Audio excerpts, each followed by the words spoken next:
can keep up on it. Buyback coming in from the Ember Spirit. Celery trying to help out this point to go for the RP, but it got silenced. The Gus goes out. Matumba, he takes out the Eu, turns the damage on to Boom, and a shackle shot comes in from YapzOr, locking down Shad. He just cannot get his hands on any of these heroes, and finally as he does, he's got Toby to help him out as well, but Matumba, he's looking so tanky now. There's no help, and Shad has given up on this, but all of his friends are dead. Toby's gonna fall, and Shad...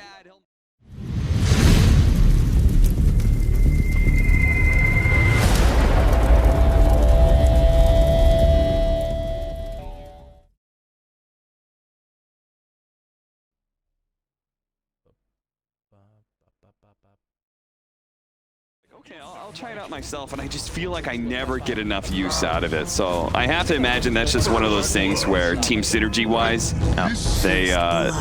they just give him a lot more opportunities to refill. Good first blood there from Secret. Yep, he's went for the triple Wraith Band on Matsu, so he's very strong in terms of right click and. Nisha, nice dodge there with the Slight. That is the trouble with Spirit Breaker versus Ember. Yep. And a bit of trouble here for Toby, though the Flame Guard burned away.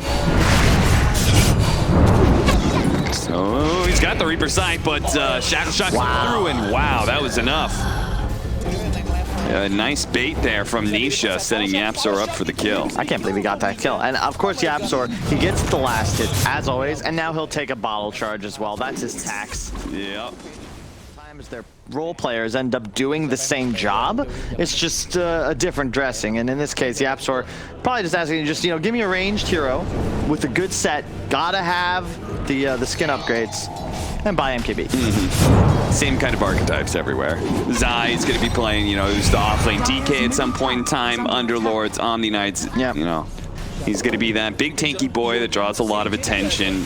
Yeah. Probably get some team fight itemization in there. The big thing for Secret, oh, hang on. No point in silence. Yeah, and that does mean that Matumba, okay, if we can get a shackle somewhere in here, they can't even do enough damage. Jeez.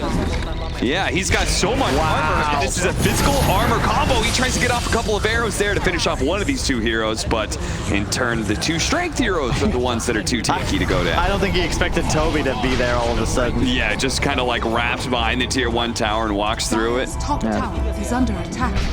Now, Secret, the one thing they do that's a little different from most other teams is oftentimes Zai ends up on like a 3.5. His farm priority is lower than a lot of other offlaners. Yep. And they don't necessarily give that extra space to the cores. Oftentimes it's the two supports of Secret, much like we see here from Puppey. Mid lane this game, previously he was top tier 1 as the Treant, soaking up that XP and gold.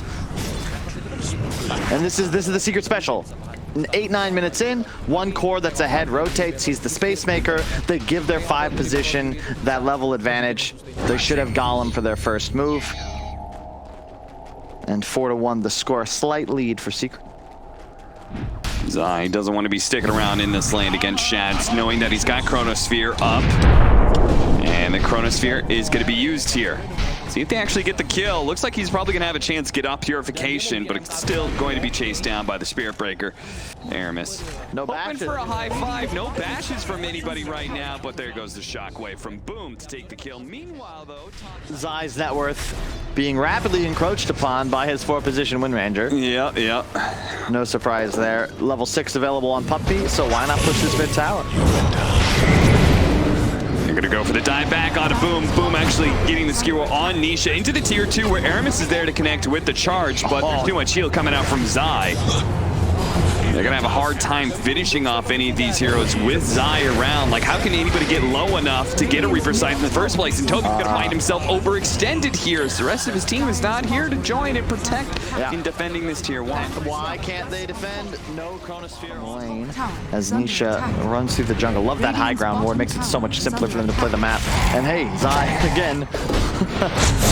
Zai just seems to, it's something about his personality too, that I feel like he can do these sort of plays and always put himself in danger and always draw a lot of attention, but this man will never tilt. No. I mean, he's played with, hang on one moment.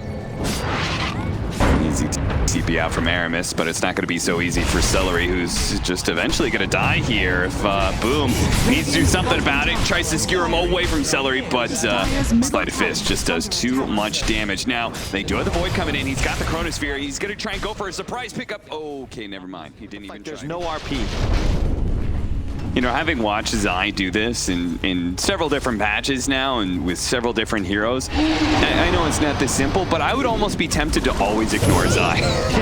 Because he's so effective at just being able to bait out like really big rotations for a minor kill. Aramis, he does go down. Toby going to be in some trouble as the relocate going out from Celery is actually going to cut the tether and instead use it, bring Toby back to the fountain. Oh no, he's going to have to use the Chronosphere to be able to survive through this, but he didn't grab Nisha in the process. He's able to kind of loop through, time walk away, but Puppey, he can drop the Golem if he wants to. Nisha wants him to as he dives in, hits it with the Purification, the Golem follow-up. Celery comes back in from the relocate. The tether save, is it going to be enough to bail Shad out? He's only got 2 levels of the time walk, so he's got to cut his way through these trees.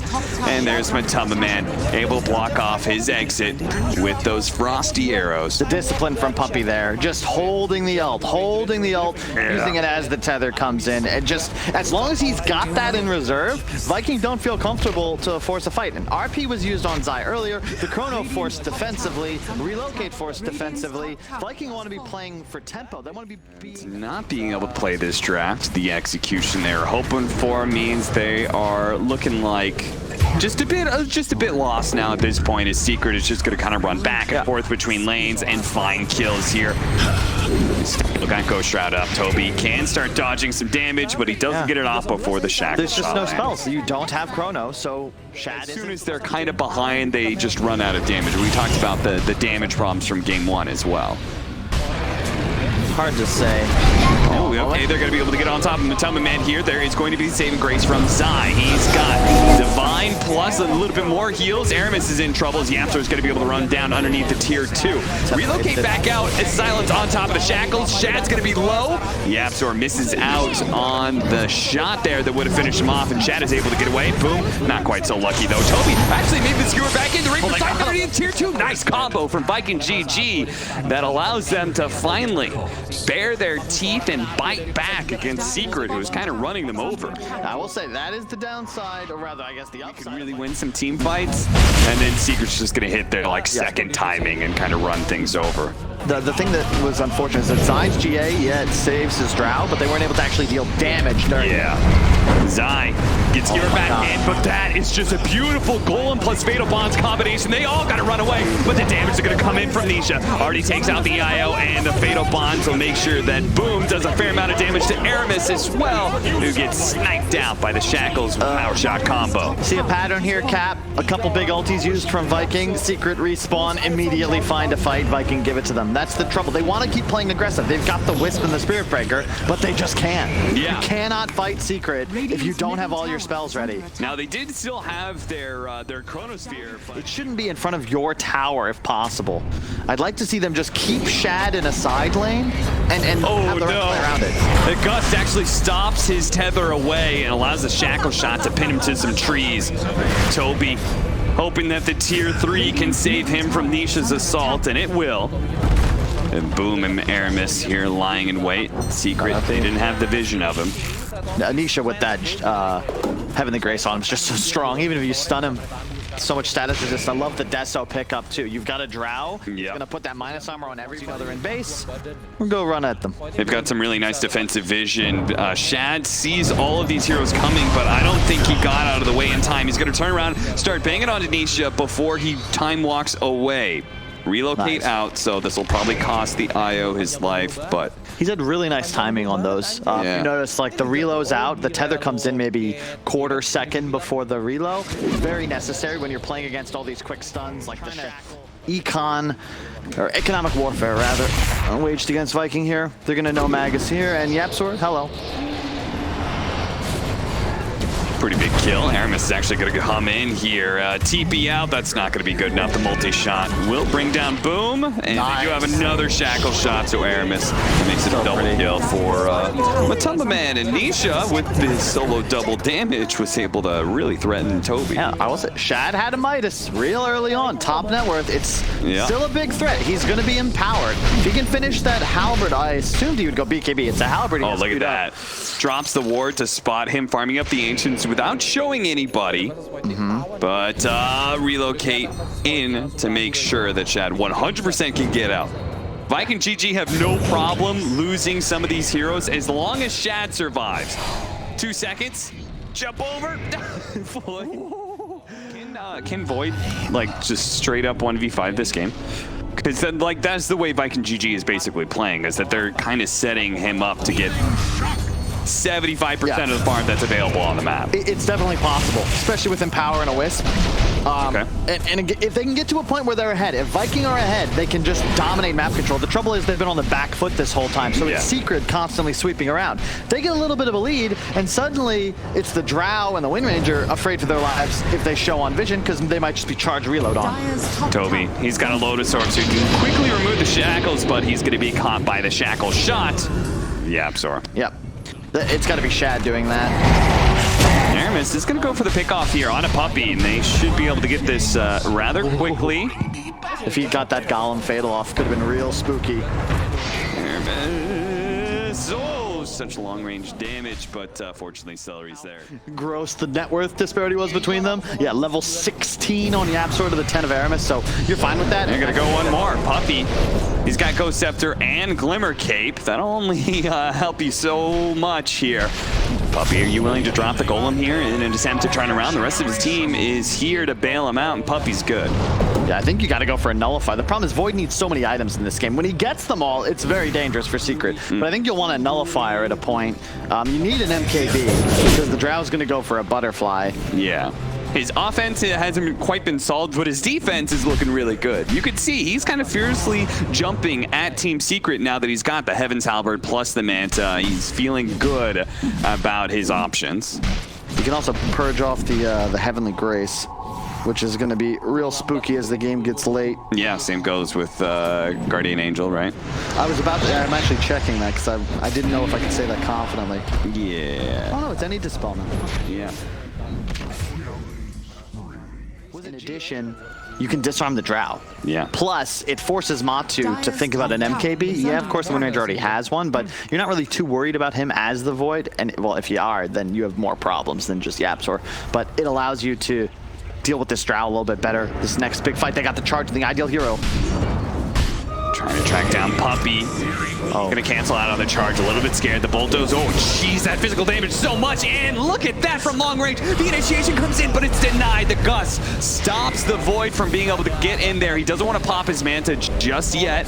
Unfortunately, he'll be able to heal everything up here, but missing Aramis, I think they feel like they're gonna have to just wait and let Secret start banging on Roshan a bit. And try and jump in last second, but Nisha's not going to try and get them that opportunity. He's going to be disrupted. He's going to get in Viking GG's face. Jumps away before the RP can land. Shad goes into the Roshan pit to check things out. Roshan at half health. He gets the information he wanted and gets out. Aramis is respawn though. We've got to remember Sandberg's Spirit Breaker rule. Never stop, never stopping. Really well played by Puppy though to get the upheaval and the choke point. You can see Viking just can't collapse through that area. This is a really tough place for them to fight if they don't open on Puppy. They smoke, another blind jump in. Roshan is low, but Secret are making sure they didn't overly commit. Shad, he may actually try and fourth it. Roshan a bit low. Shad getting bashed up by Roshan. At the same time, they found their initiation out of Yapzor. That's a pretty good kill, but he got off the wind run first, so they're going to have to blow everything they can to hope to be able to kill him, and they should bring him down. Staying back inside the Roshan pit. Roche goes outside of the pit. The Chronosphere goes out. He uses it to try and force down Roche. Can he still get the Aegis? Oh, they missed the kill, but they get the Aegis. That's the important part. Now Shad has that extra life, but he's going to abandon the rest of his team because he looks at this and says, this is a terrible situation. I've used my chronosphere. Let's just try and get away with the spoils of war. Sadly, Toby and the rest of the supports are not going to be able to have the same mobility options as our Void. Oh, and it also they used all the spells, Cap. Yeah. So now Secret, they have Aegis, they have 3 dead, and they can go push. On Shad. He's going to stay away from that Void. On Drow? No. Mana pot. A Deceiving. mana potion. And a lot of long ranges. They have the telescope as well. So this Drone Ranger hit from very far away. Boom. It was given the cheese from the Void, but it may not matter. The BKB going off, gets the skewer back, but Nisha and Yapzor combined together, their damage is just immense. A charge through onto the Drone Ranger. Shad is going to go for it here without the Chronosphere. He's looking for some kills, but look at him. He's just being kited around constantly. Time walking off the damage over and over again. Celery's going to try and bail him out here, see if they can keep that Ace alive. They will not. But if they can kill Nisha here, it would be massive. Skewer back in. Self-fueled Scepter. He's got a Remnant coming up in a second, but his silence goes out the Reaper's sight, and he's down, dead in the grave, and dead for 2 minutes too. At that, Team Secret, a rapid retreat now, but a time walk. Forward, dilation, slowing down this Drone Ranger. Shad, if he can keep up on it. Buyback coming in from the Ember Spirit. Celery trying to help out this Void to go in the RP, but it got silenced. The gust goes out. Matumbaman, he takes out the Eu, turns the damage on to Boom, and a shackle shot comes in from Yapzor, locking down Shad. He just cannot get his hands on any of these heroes, and finally, as he does, he's got Toby to help him out as well, but Matumbaman, he's looking so tanky now. There's no help, and Shad has given up on this, but all of his friends are dead. Toby's gonna fall. But on both occasions, it was to interrupt the tether right as it came in, and then help Yapzor find a kill. Just beautiful. BKB was used by the mag, but it just didn't matter, and Matu with the silence in that one engage, like, that could have been sick from Boom. He got a mid-cast animation. Yeah. That's 2 racks, maybe 3. No buyback. Maybe 3. They've got the Chronosphere. Shad, he's just gonna kind of go for it, but every single time he approaches, it's a shackles, it's a silence. There's always something there to be able to slow him down. Now, Matumbaman's pretty far forward here. Shad, not gonna go for the Chronosphere just yet, but they're losing their buildings pretty quickly. He's gonna have to just throw it out soon as he's trying to beat on Matumbaman. There goes the build-up. That's gonna be Megas. Finally, he does throw out the Chronosphere, but he's been Yule Scepter mid-chrono. More damage coming in, a shackle shot that. He's totally dead, and Shad's just doing nothing at this point. His physical damage just looks pathetic against the power of Team Secret, as they will take another 2-0 against Viking GG. That makes them 8-0 against this team now since their loss to them at ESL 1 Los Angeles. It's just so cool to watch, Cap. Like, they're just so